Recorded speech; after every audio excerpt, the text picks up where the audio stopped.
pa ay hindi na natatanaw ni Fukutomi si Kuroda, at nasa 2 minuto na ang distansya nila sa isa't isa. 10 kilometro pa ang natitira kaya iniisip ni Fukutomi kung ano na ang gagawin ni Manami. Sa mahigit 50 miyembro ng Hakone Cycling Club, wala pang first year ang naging member doon kaya ang tanong ni Fukutomi sa sarili ay kung si Manami ang unang makakuha nyon. Samantala, nagtungo si Miyahara sa silid ng club upang hanapin si Manami pero sinabi ng isang lalaki na may laban iyon sa mga oras na iyon para malaman kung makakasali ito sa Inter-High. Nagulat si Miyahara nang malaman iyon dahil hindi niya alam na magaling si Manami sa pagbibisikleta. Noong mga bata pa lang sila ay madalas nang uma-absent si Manami sa klase dahil sakitin iyon. Magkapit-bahay sila kaya simula pagkabata ay magkaibigan na sila. Bilang kaibigan ay nag-iisip si Miyahara ng paraan para may mapaglibangan si Manami at para hindi iyon palaging nakakulong lang sa kwarto. Isang araw ay isinama niya iyon para magbisikleta dahil iyon din umano ang gusto ng ina ni Manami. Sa dami ng klase ng bisikleta ay sports bike ang napili nito at doon ito nagsimulang magsanay. Kahit ilang beses na itong natutumba sa parteng pataas na daan ay mapapansin na masaya naman ito habang nagbibisikleta. Habang nahihirapan ay sinabi ni Manami na ang sakit na nararamdaman niya ang hinahanap niya, bagay na hindi maintindihan ni Miyahara.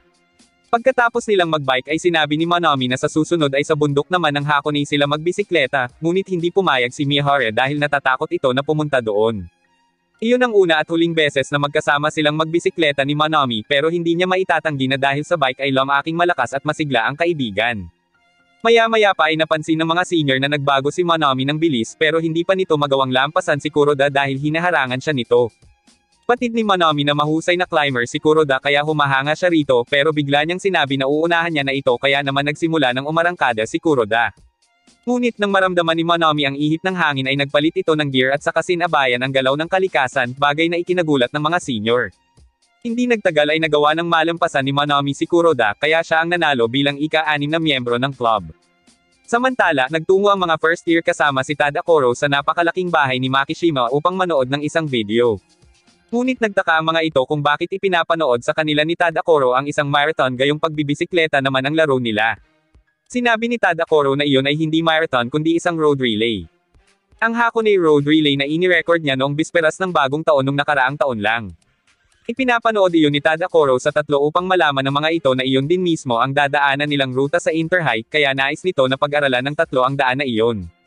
Nagdagdag si Makishima ng impormasyon tungkol sa ruta na pagkatapos ng mga patag na daan sa Odahara ay bigla na lang iyong aangat na may taas na 834 na metro above sea level, at ang magiging daan ay luma na at makipot pa. Kulang din umano sa liwanag ang nasabing daan kaya napakahirap malaman ang kondisyon ng sino mang dadaan doon pero kailangan pa rin nilang lumaban. Kasama ang Hakone Academy ay 20 eskwelahan ang makakalaban nila, kaya ibig sabihin ay 120 siklista ang makakalaban nila. 3 araw na lang ang natitira bago ang Inter-High at meron ding 3 araw na karera.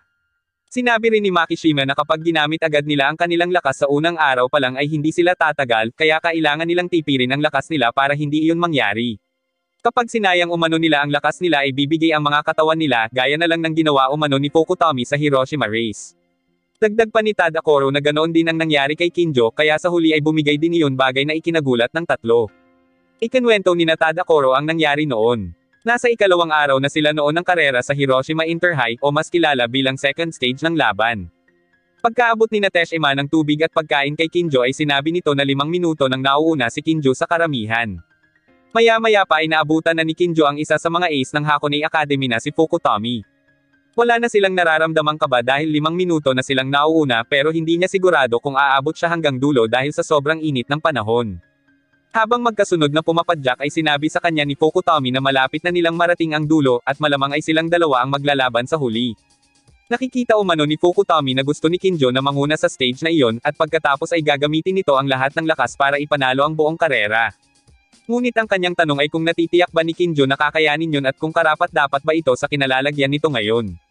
Tumugon si Kinjo at sinabing mukhang iniisip ni Fukutomi kung paano siya nakakasabay dito pero hindi umano siya basta-basta mapapag-iwanan nito, lalo na at umiinit na ang laban. Sa kabila ng napakataas na temperatura at madalas na pagsalubong ng hangin at idagdag pa ang pagod ay kita niya na nakakasabay pa rin nga sa kanya si Kinjo. Pero sinabi niya rito na meron talagang mga tao sa mundo na sadyang mas malakas kesa kay Kinjo, sabay palit nito ng gear at umarangkada kahit sinasalubong sila ng malakas na hangin. Ibang klase ang ipinakitang bilis ni Fukutomi pero pagkalampas nila sa tunnel ay muling nakasabay dito si Kinjo. Gayunpaman pinayuhan ito ni Fukutami na sumuko na lang dahil hindi umano siya magagawang talunin ni Kinjo sa natitirang 20 kilometro, sapagkat may matarik pa silang madadaanan bago ang finish line. Pero dahil malaki ang hangarin ni Kinjo na manalo para sa Sohoko ay hindi pa rin ito tumigil kahit halos bumigay na ang katawan niya sa pagod.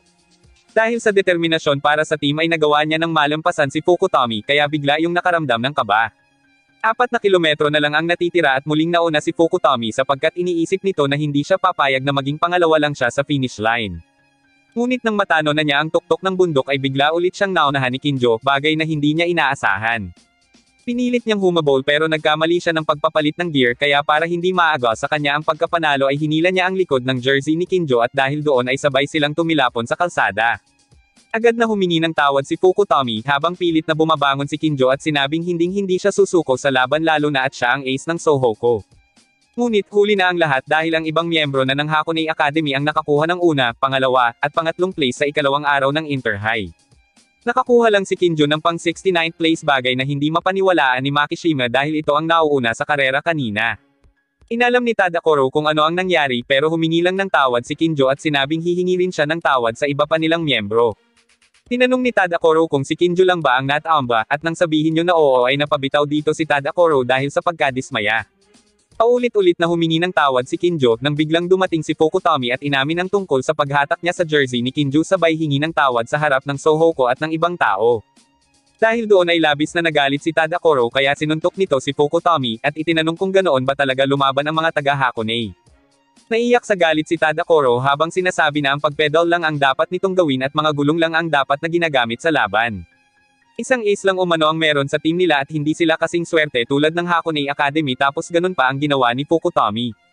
Nilapitan ni Kinjo si Tadakoro at sinabing hindi na naman nila mababago ang naging resulta kaya ang dapat na lang nilang gawin ay ipaayos ang bike niya para sa laban bukas. Hindi makapaniwala si Fukutami na sasali pa rin si Kinjo sa karera kahit sugatan ito pero para kay Kinjo, ang tagumpay sa cycling ay makukuha lang kapag nasa kalsada at lumalaban kaya tutuloy pa rin siya dahil oras na sumuko siya ay para niya na ring tinanggap na isa siyang talunan sa karera. Sa kasalukuyan ay hindi makapaniwala ang tatlo sa narinig nilang kwento at nainis si Naruko kay Fukutami. Pero sa pagpapatuloy ng kwento tumawag noon si Tudo kay Makishima at sinabi ang tungkol sa pagpunta umano ni Fukutami sa Chiba. Nagtaka ang dalawa kung bakit pupunta doon si Fukutami nang biglang dumating si Kinjo at nasa likod na nito si Fukutami. Inisip ni Arakita na nagpunta doon si Fukutami para makipag-away pero ang totoo ay naroon ang kapitan nila para formal na humingi ng tawad. Pagkatapos yun ay naglakad na paalis si Fukutami nang bigla itong yayain ni Kinjo ng pagbibisikleta.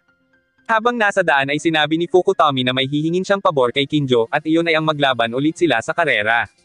Tumugon si Kinjo at sinabing bubuo siya ng matibay at magaling na team para kalabanan ang naghahari sa pagbibisikleta, at tiniyak din niya na hindi na siya magpapatalo. Sinabi ni Makishima na iyon ang dahilan kung bakit sabik si Tadakoro na makarating sila sa Inter-High at manalo.